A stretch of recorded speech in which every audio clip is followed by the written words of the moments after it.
देश में जिस तरीके से 2024 का महापर्व शुरू हुआ है, अगर उस समय इस क्रम की बात उत्तर प्रदेश में की जाए और खास करके बदायूं की जाए तो बदायूं एक हॉट सीट बना दी गई है, क्योंकि समाजवादी पार्टी ने यहाँ से समाजवादी पार्टी के जो प्रत्याशी हैं शिवपाल सिंह यादव को यहाँ से प्रत्याशी उतारा है। उसके बाद में अब तक जो है पत्ते नहीं खुले थे भारतीय जनता पार्टी द्वारा।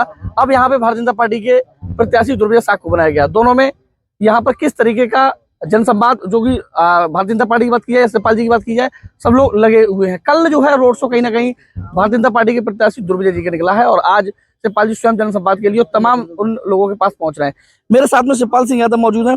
आइए इनसे बात करेंगे किस तरीके का, चूंकि हालांकि इनसे कुछ जुड़ा वैसे तो अछूता नहीं है और ना ही कोई अन्य रिश्ता है। सबसे पहले स्वागत है आपका।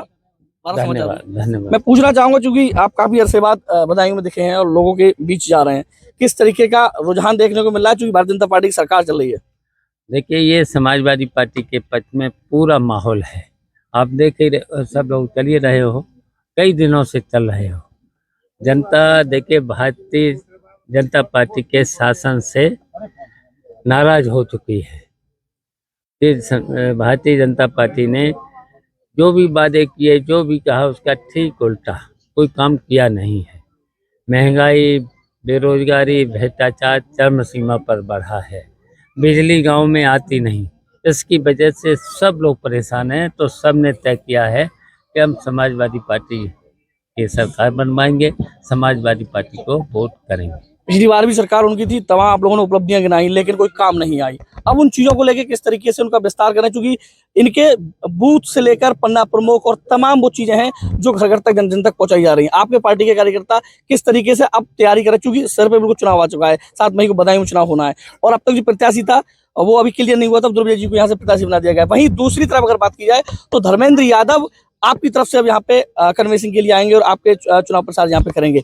और वहीं दूसरी तरफ अगर देखा जाए तो उनकी तरफ से जो निवर्तमान अब सांसद कहा जा सकता है संघमित्रा मौर्य, ये दोनों वो भी उनके लिए प्रचार करेंगे। तो क्या देखते हैं किस तरीके से रुझान रहेगा? देखिए, आपने देखे लिया था, अभी चुनाव हुए थे, मैनपुरी का चुनाव हुआ था। मैनपुरी के चुनाव में समाजवादी पार्टी की प्रत्याशी डिम्पल यादव 2,88,000 वोटों से जीती थी। अभी घोसी का चुनाव हुआ था 3 महीना 4 महीना पहले। पूरा प्रशासन, पूरा मंत्रिमंडल, 30 मंत्री, 2 डिप्टी मिनिस्टर वहां पर लगे थे और जनता सब जब एक हो गई तो समाजवादी पार्टी का प्रत्याशी 42,000 से जीता। लेकिन भारतीय जनता पार्टी के जो पदाधिकारी हैं या नेता हैं वो कह रहे हैं कि अभी टिकट डिस्ट्रीब्यूशन में बार बार कहीं ना कहीं आप लड़खड़ा रहे हैं। रातों रात टिकट सिंबल किसी को दिया जाता है, बेबी फॉर्म दिया जाता है, फिर वापस कर लिया जाता है। देखिए, भारतीय जनता पार्टी तो बहुत जगह अभी टिकट ही नहीं दे पाई। लेकिन हमारा जो भी प्रत्याशी है, जो भी हमारे राष्ट्रीय नेतृत्व ने प्रत्याशी उतारे हैं, वो प्रत्याशी ही जनता वोट देगी, वो ही जीतेंगे। समझिए आप पुराने नेता हैं, चूंकि आपके साथ के तमाम नेता साथ रहे हैं। जैसे आपने एक मंच बनाया था, एकता मंच यादव यदुकल करके, एक आपका एकता मंच चला था, आपने तमाम जगह लोगों से जनसंवाद किया था, लोगों तक पहुंचे थे। उसके साथ में डीपी यादव भी थे, तो कहीं ना कहीं साथ चले थे। आप कहाँ देखते हो, कहाँ स्टैंड करते हैं, क्या वो साथ करेंगे या फिर वो चुनाव नहीं लड़ रहा? हालांकि बसपा से नाम निकल के आ रहा था कि डीपी यादव चुनाव लड़ सकते हैं, अब वो चुनाव लड़ते नजर नहीं आ रहा। क्या बातचीत हो गई है? अब तो मेन बातों में क्यों जाते हो? कोई रणनीति होती है चुनाव में, तो रणनीति के हिसाब से चला जाता है और रणनीति तो तुमको थोड़े बता देंगे। सब देखिए, सब साथ हैं। अब आपने अभी संघमित्रा का नाम लिया है, देखिए ये संघमित्रा वगैरह सब अंदर से प्रचार हमारे ही करेंगे, समाजवादी पार्टी का करेंगे। वो तो सर आप पे आरोप लगा रही हैं कि आप आ गए और वो अभी हो सकता है लोगों ने ये कह दिया कि शिवपाल जी के बारे में उन्होंने गलत सलत अब कह दिया कि उन्होंने जो दंगा कराने की बधाई कोशिश की। अब टिकट कट गई उनकी, अब ठीक हो गई। आप देख लेना, समाजवादी पार्टी को सपोर्ट कर। स्वामी जी साथ में आ गए हैं, स्वामी जी का मन अब आपकी पार्टी में दोबारा से लग गया है, तो इस वजह से स्वामी जी भी सभी करेंगे समाजवादी पार्टी को। अगर कोई भी जनता का आदमी जो गांव गरीब किसान से लेकर के कोई भारतीय जनता पार्टी को पसंद नहीं करता है। अच्छा, अब आखिरी आपसे बात रहेगी, चूंकि बहुत ही संवेदनशील मामला, आज मुख्तार अंसारी की जेल में जिस तरीके से मौत हुई है, किस दृष्टिकोण से देखते हैं, क्या कहते हैं?